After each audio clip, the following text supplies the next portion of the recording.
Start. अभियुक्त सोमेंद्र यादव उर्फ सोमेश ने विधिवत बाध्यकारी ऋण पेटे परिवादी को दिनांक 17/2/2015 को 3 लाख रुपए का वादग्रस्त चेक प्रदर्श एक प्रदत्त किया। उक्त चेक को परिवादी के द्वारा उसकी वैधता अवधि में भुगतान हेतु बैंक में प्रस्तुत किया गया, परंतु अभियुक्त के खाते में राशि अपर्याप्त होने के कारण उक्त चेक अनादरित हो गया। विराम। परिवादी द्वारा दिनांक 5/3/2015 को उक्त चेक के अनादरण की सूचना एवं सौदे राशि की मांग के संबंध में अभियुक्त को पंजीकृत नोटिस प्रेषित किया गया, लेकिन नोटिस के प्राप्त होने के उपरांत भी अभियुक्त के द्वारा परिवादी को चेक में वर्णित राशि का भुगतान नहीं किया गया। विराम। इस संबंध में परिवादी द्वारा साक्ष्य प्रदत्त की गई है कि बार बार प्रयत्न करने के उपरांत भी अभियुक्त ने विक्रयशुदा भूमि की रजिस्ट्री उसके पक्ष में नहीं करवाई, इसलिए अभियुक्त ने इकरारनामा की शर्तों के अनुसार परिवादी को 3 लाख रुपए का चेक प्रदत्त किया था, जो अभियुक्त के खाते में अपर्याप्त राशि होने के कारण अनादरित हुआ था। विराम। पैरा।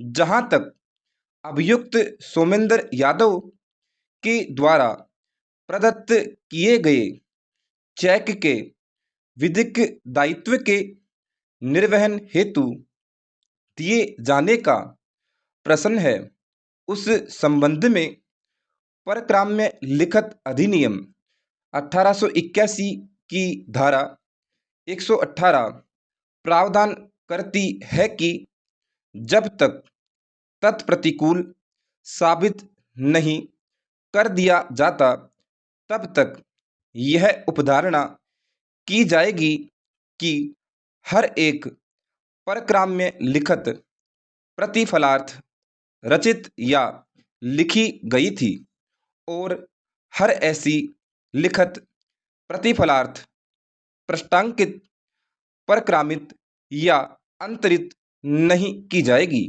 विराम।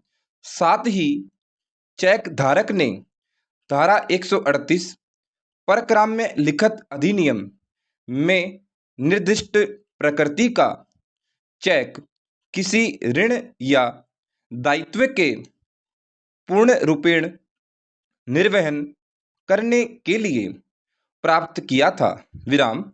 माननीय उच्चतम न्यायालय ने न्यायिक दृष्टांत KN भास्कर बनाम शंकर विद्या बालन के पैरा नंबर 9 में यह सिद्धांत प्रतिपादित किया है कि अभियुक्त के द्वारा अपने हस्ताक्षर होने के तथ्य को स्वीकार किया है, तो यह उपधारणा की जाएगी कि उक्त चेक विधिक दायित्व के निर्वहन में जारी किया गया था। विराम।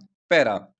उक्त उपधारणा खंडनीय प्रकृति की है, जिसके खंडन का भार अभियुक्त पर है। विराम।